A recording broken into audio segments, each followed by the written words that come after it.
And now for a look at Ukraine's rich Jewish heritage, then and now, brought to you by the Ukrainian Jewish Encounter based in Toronto, Ontario.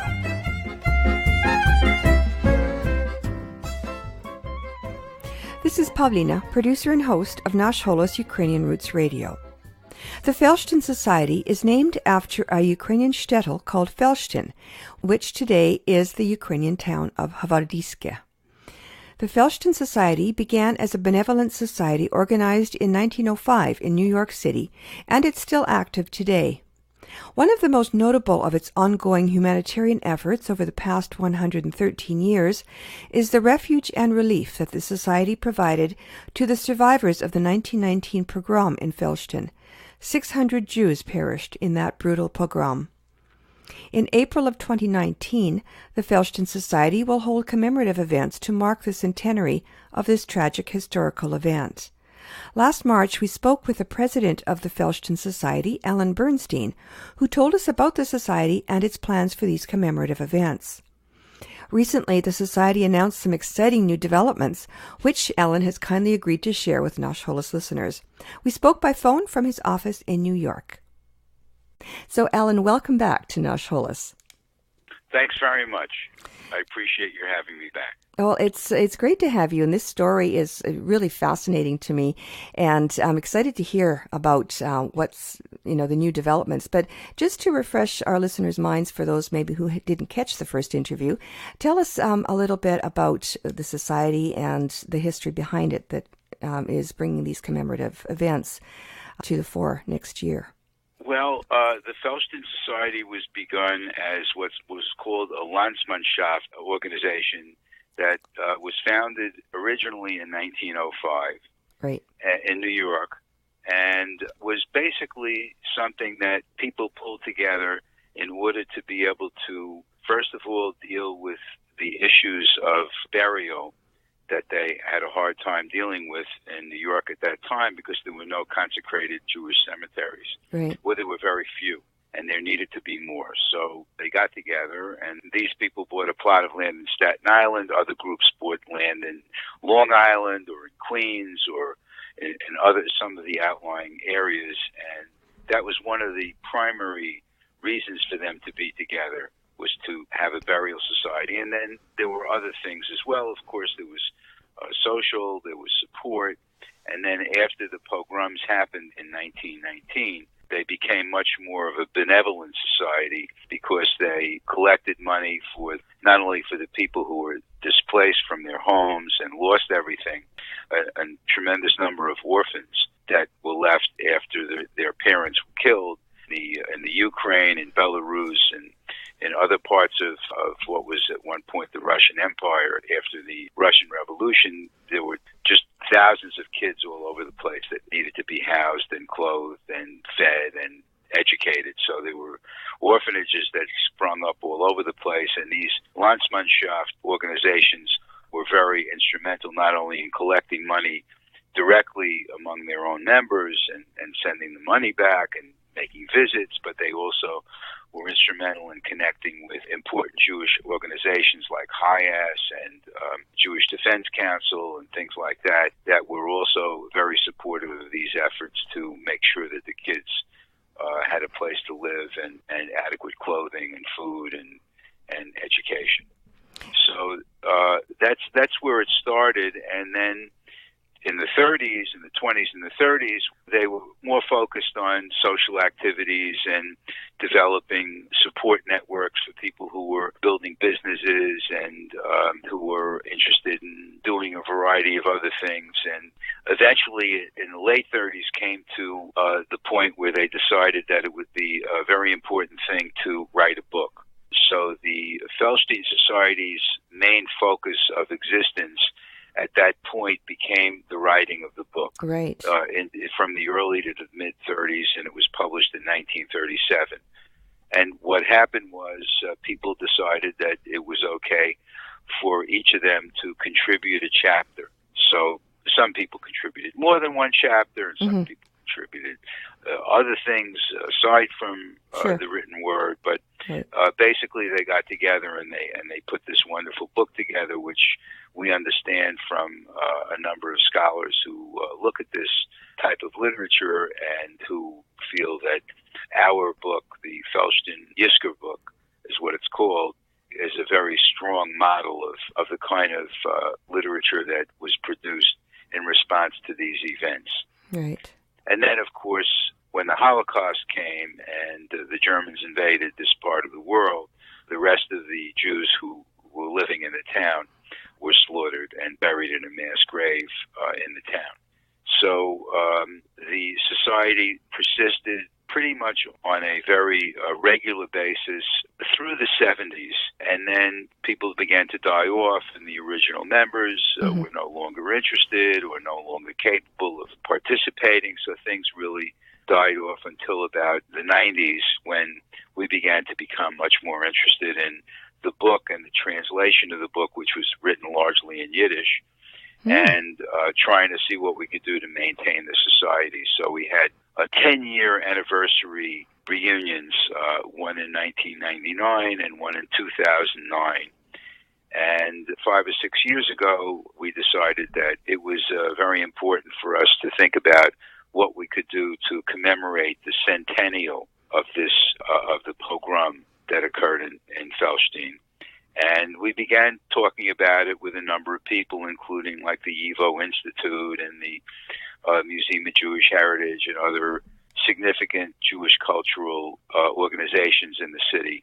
And slowly but surely came up with the picture of that possibility as something that really the Felshtin Society was pretty much the only functional, or one of the main functional organizations of its kind that was left, and it was really going to be up to us to not only shine some light on the events that happened in Felshtin, but really to look beyond that and look at the events that occurred throughout Eastern Europe at that time. Again, in the Ukraine, in Belarus, Poland, Lithuania, it was just a very wide range of geographical area where these things took place. Yeah, it was called the Pale of Settlement, I guess, right? Yes, that was called the Pale of Settlement until 1912, something like that. 1917, it was a provisional government. 1917, okay, that's when it was, yes. So this is pretty much where we came, and we then began to put together a program that we thought was going to be meaningful. And we've been working on it now steadily for about 2 years. And we're looking forward to having our event on April 14th of 2019 at the Center for Jewish History in Manhattan, right off Union Square. And it's a very wonderful place. It's a beautiful building that houses the Center for Jewish History itself, as well as the YIVO Institute. And there's a cultural center. It's a really wonderful repository of valuable information, documents from the old world, documents from the United States that people brought over. It has an enormous archive, and it has been a great source of support and a tremendous resource to us going forward and trying to put this event together. It sounds like it's going to be an incredible event, and you're connecting up with people all around the world pretty much to commemorate it as well. And to remember, this is a story that kind of became almost cliched. After Fiddler on the Roof, people kind of knew there were these pogroms back, ancient history, right? But it's important to not just consign these things to the dustbin of history, because it's important to remember history can repeat itself. And, we may be, for all we know, on the cusp of repeating terrible mistakes of history ourselves. So it's a very good thing to be commemorating these events as you're doing now. So before we go on, I just wanted to ask you for some clarification. The term that you mentioned, what is that word? Landsmannschaften. Right, yeah. What does that mean? Landsmannschaft is basically neighbors. Oh. A landsman is a neighbor, or somebody who comes from your town or from your neighborhood or from your shtetl in that case. Uh-huh. So the Landsmannschaften organizations were groups of people who gathered primarily around the towns that their families came from. Okay, all right. So let's go back then to the commemorations are going to be taking place in April. Yes, in Manhattan, yes. Okay. So you've been planning this. You said actually you started thinking about this 6 years ago, but plans have actually been going on for the past 2 years. And so you've got the location set and you've got the date set and you're planning the events as well. But you've had something, you recently put out this press release. So a really interesting and exciting development has happened in Ukraine. So tell us about the connection there and the actual site of this town, which no longer exists, right? Felshtin no longer exists. Well, it's fascinating because we don't really know how it happened.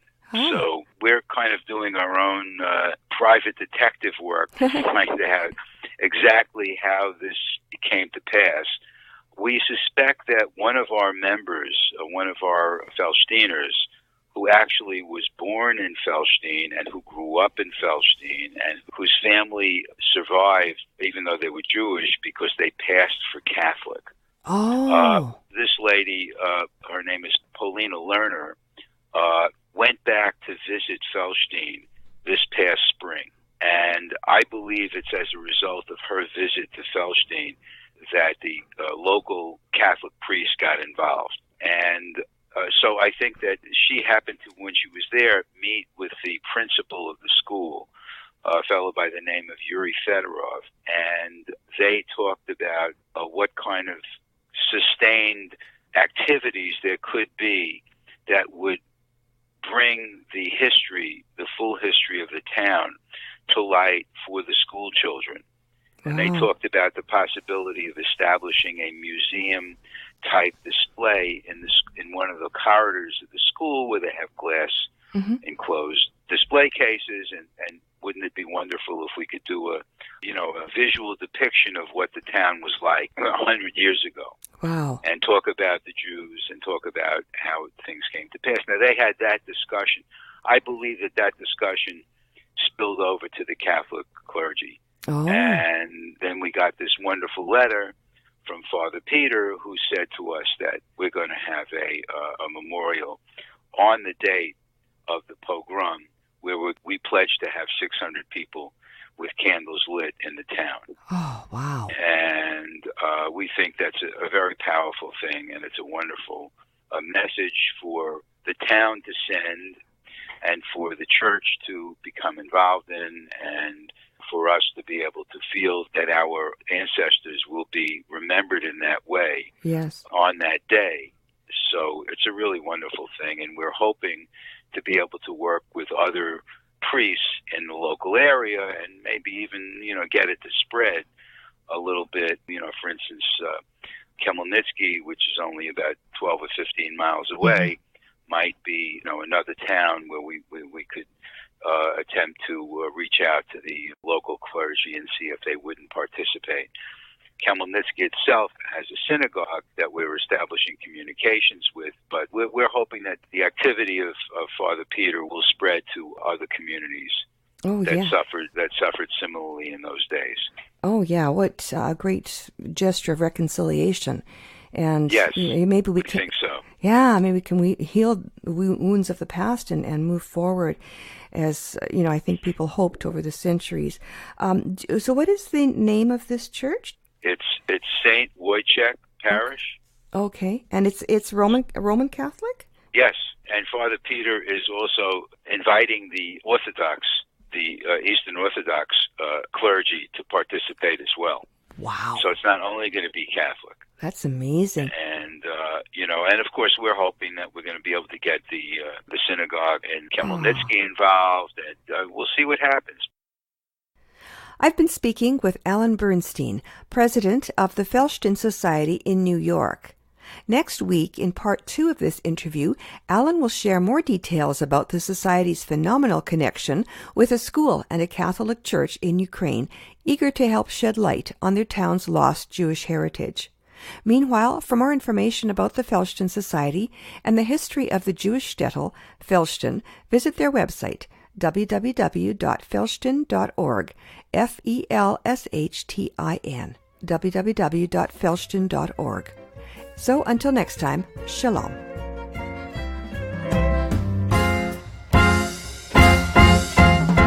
Ukrainian Jewish Heritage is brought to you by the Ukrainian Jewish Encounter based in Toronto, Ontario.